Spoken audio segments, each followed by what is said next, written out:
This coming 2028, may posibilidad po bang tumakbo kayo? Ma'am, please! Please!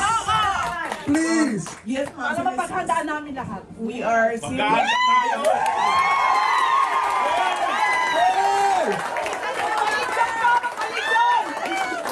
We are seriously considering, ma'am. Please!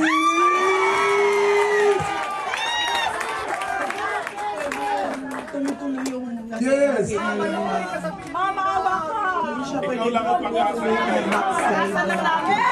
Yes, I really believe that our country will be great. And I really believe We will be with you! Yay! Please! mahirap sa ipaintindi sa ating mga kababayan and mahirap yung kailangan natin gawin kasi you really have to stand firm, especially with government policies para maayos siya. Pero paniwala po kung magkaisa lang yung mga tao, alam natin kung saan tayo papunta, maggagawa ng Mama, ating mamataya. bayan. Yes, ma'am, isa din yan sa kailangan bantayan ng mga kandidato. Komentuhan po natin mga tambay, ito pong ating Vice President at siyempre po kung sino po ang nag-courtesy call sa kanyang opisina, sa Office of the Vice President, mga kababayan. May bumisita po at siyempre po ay ang suporta po ng bansa na ito o ang sinasabi pong yung ambassador nila, ang suporta po ay nasa Vice President yata, mga kababayan. Ito po at komentuhan din po natin kung anong klase po ang presidente po ngayon. Ay bagsak na bagsak po, di po ba? Noong mga nakaraan ay bagsak na bagsak po yan at yan po ay pinatotohanan po yan ng kanilang survey, mga kababayan. Umpisa na po natin, pakinggan po natin ito mga kababayan at komentuhan po natin.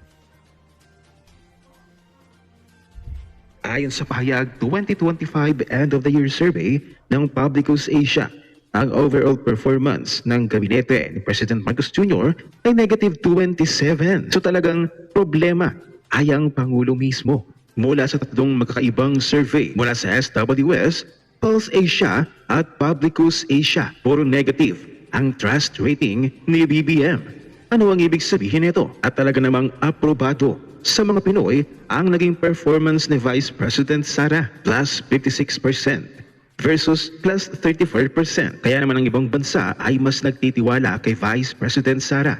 Kaya na lamang nang naging courtesy call ni Sarah Helton, Ambassador ng United Kingdom of Great Britain and Northern Ireland to the Philippines. Lubos nga ang naging kasiyahan ni Vice President Sara at ng OVP dahil ibinahagi ni Vice President Sara ang programa ng Office of the Vice President at ang iba't ibang satellite offices ng tanggapan sa buong bansa. Kaya nga tila mas tiwala pa ang mga banyaga sa performance at ipinapakita ni Vice President Sara. Kaya nga ang House Minority naghahanda ng bagong impeachment laban kay Vice President Sara.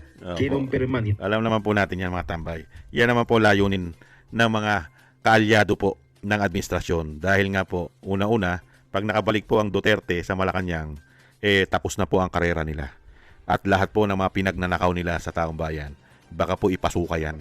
At baka po sila ay makulong pa. Hindi po ba?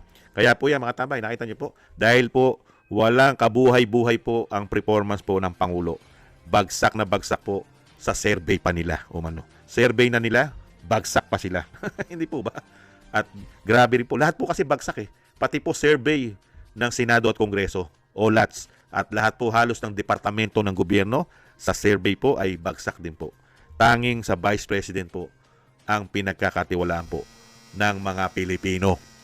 Mga kababayan. At syempre po, pati po ang mga ambassador po ng mga bansa na sinasabi po ng ating kababayan, ang mga banyaga ay mas nagtitiwala pa po sa ating Vice President. At sa katunayan, sila po ay nagka-courtesy call sa Vice President para po ito ay makamusta at madalaw nila. At syempre ang ating Vice President ay pinagmamalaki po ang mga proyekto, lalong-lalo po ang kanyang mga satellite offices sa Luzon, Visayas, Mindanao na direktang nakakatulong po sa taong bayan.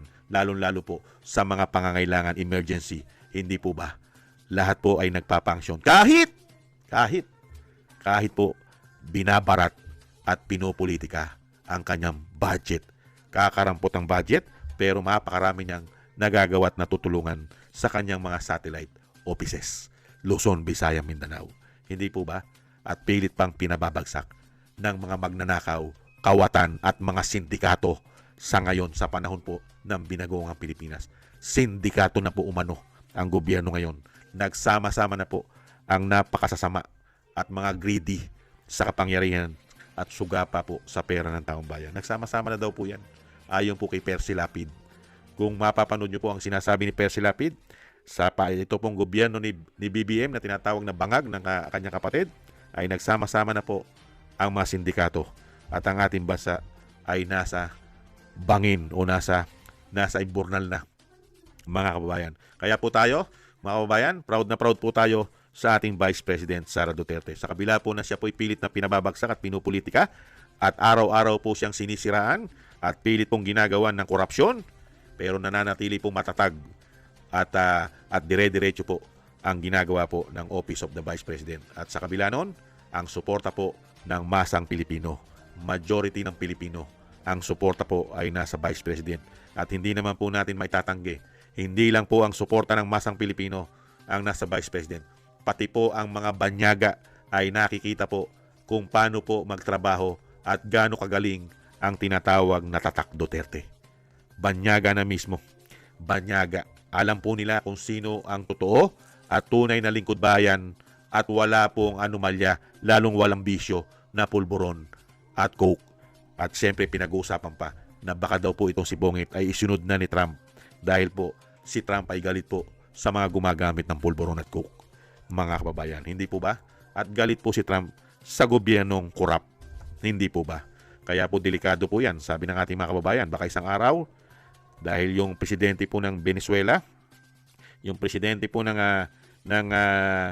Venezuela po, na si Maduro at kasama ang kanyang asawa, di po ba kinuha?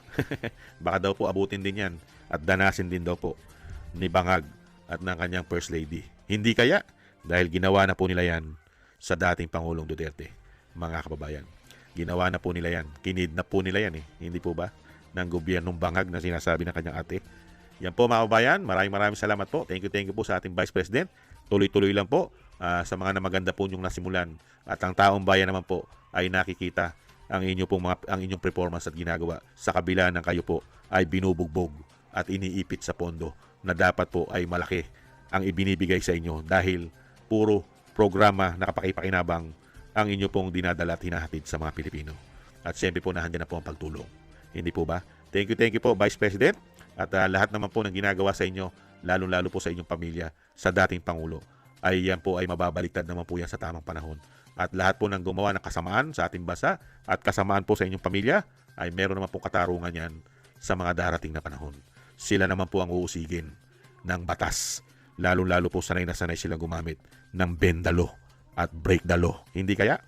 Thank you po mga kabayan. Sana gusto po natin tambay mga kabayan sa YouTube at TikTok. At ganoon din po sa ating mga subscribers, sa mga nagbibigay po ng tulong, biyaya. Thank you rin po. At sa mga nagko-comment, like, share, and subscribe. Thank you po sa inyo. Mabuhay po. Ayan, ingat po kayo, lalo-lalo po sa inyo po mga paggawa. At syempre po, yung ating pong dasal, dire-diretso lang po. Manalangin po tayo, magkaisa, na ang ating buong sambayanan at ang pamilya Duterte ay maingatan po tayo sa kapahamakan. At madugtungan pa po ang buhay at kalakasan ng dating Pangulo. Thank you po sa mga dasal po ninyo, mga kababayan. Ingat po mga kababayan. God bless po sa inyo. Ingat po tayo. Titis lang po. Paalam. Bye-bye.